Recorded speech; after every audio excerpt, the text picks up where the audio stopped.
Kang, doon ka na magagawa ako ng vlog Huwag ka matigas ang ulo O sige, doon ka na muna. So, what's up? Magandang araw sa ating lahat. So, pasensya na kasi medyo matigas ang ulo ng aking pamangkin. So, ang pag-uusapan natin sa video na to ay paano nga ba makakatulong sa atin yung pagiging matigas ng ulo natin. Kung hindi matigas ang ulo mo, pasensya na tropa, hindi para sa iyo itong video na to. Ayos lang, skip mo na tong video na to. At kung ikaw naman ay matigas ang ulo, syempre, dapat mong tapusin tong video na to. Dahil pagkatapos tong video na to ay malalaman mo kung bakit nga ba nakakatulong yung pagiging matigas ang ulo natin. Kaya itong video na to ay para lang sa mga matitigas ang ulo. Kung hindi matigas ang ulo mo, ayos yun. Mas maganda yun dahil para hindi tayo sakit ng ulo ng ating mga magulang. Siya nga pala, kung hindi mo pa ako nakita, ako nga pala si Joshua Ragos, isang working student. At tara, start na tayo. Bago muna ang lahat, ito muna kwento. Nung mga 14 anyos ako, mga panahon yun na wala akong ginagawa. Nasa bahay lang ako. Yung kumbaga, tulog, kain. At sa mga panahon na yun ay naisipan kong mag-alaga ng manok. At yun nga, naisipan kong mag-alaga ng manok, paano ako mag-alaga ng manok? Wala akong kulungan. Naisipan ko na gumawa ng kulungan. Dahil may kawayan kami, siguro sa layong 100 meters bago ang bahay namin. Kawayan kami doon. Yun nga, sinabi ko kay mama ko na, mag-alaga ako ng manok at kukuha ako ng kawayan para gawin kong kulungan. Ang sabi naman niya ay, huwag kang kumuha ng kawayan dahil mahirap yan. Baka kung ano pang mangyari sa'yo dyan, sabi niya. Sabi ko naman, kumuha lang ng kawayan. Ang dali-daling trabaho, kayang-kaya ko yan. Huwag niyo kong piligilan. Sabi kong ganun. Pero, kahit anong pilit ko sa kanila, hindi nila ako payagang kumuha ng kawayan. Kaya isang araw, nagkaroon ako ng pagkakataon na kumuha ng kawayan dahil may dumating na bisita sa bahay namin. Ang nasa bahay namin si mama ko, ate ko, tapos yung kapatid ko.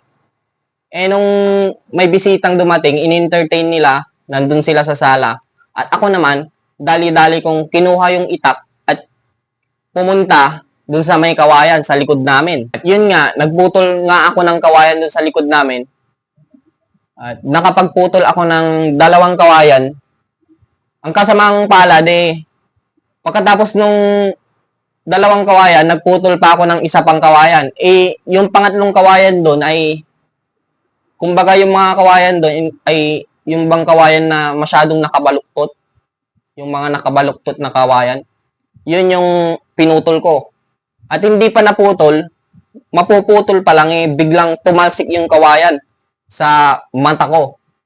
Ito nga yung ito yung bakas ng ito yung bakas ng kumbaga pagiging matigas ko ng ulo dahil yung kawayan na yun ay nasugat yung gilid ng mata ko. Ito yung peklat, no?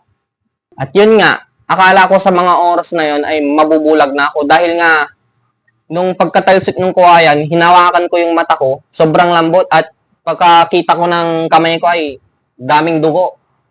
At ang ginawa ko ay tinanggal ko yung damit at pinatong ko sa may sugat ng mata ko. At dali-dali akong umuwi ng bahay. At yun nga, dahil sa ginawa natin ay napagalitan tayo ng todo-todo.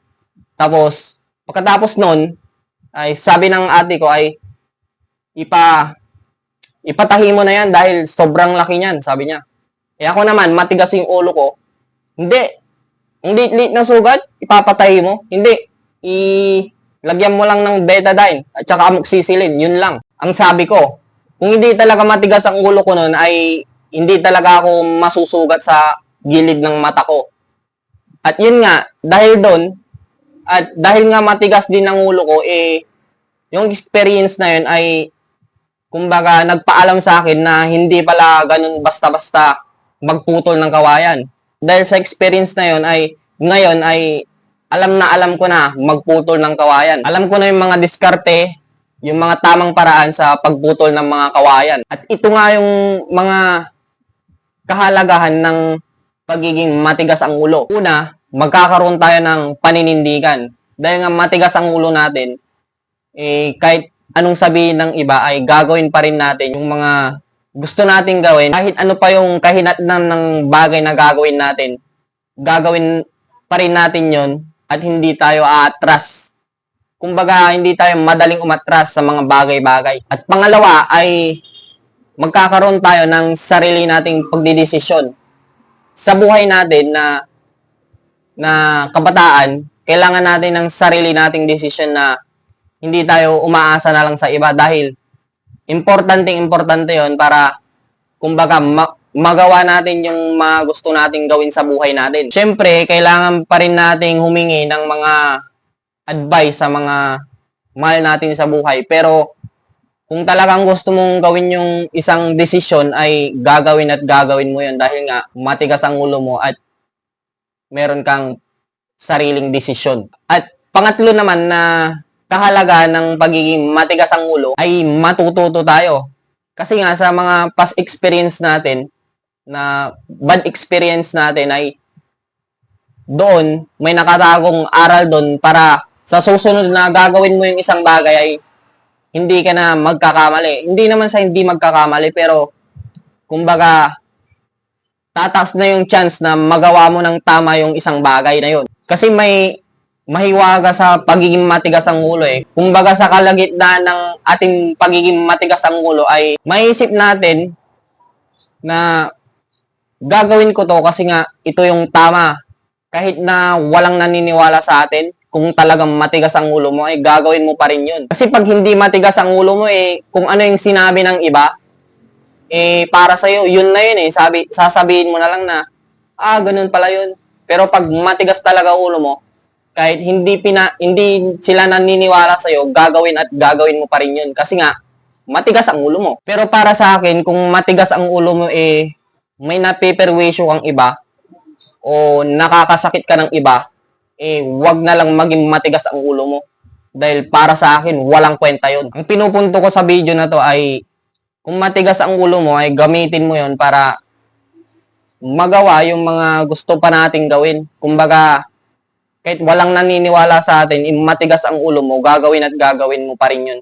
Basta, alam nyo na yun, alam ko, alam nyo na yun. Kasi meron talagang mga specific na bagay na kailangan natin gamitan ng tigas ng ulo. Dahil naniniwala ako na kapag ginamit natin ng tama, yung pagiging matigas, paninindigan na siyang pamato natin sa lalakbayin nating mga landas. So yun lang sa video na to.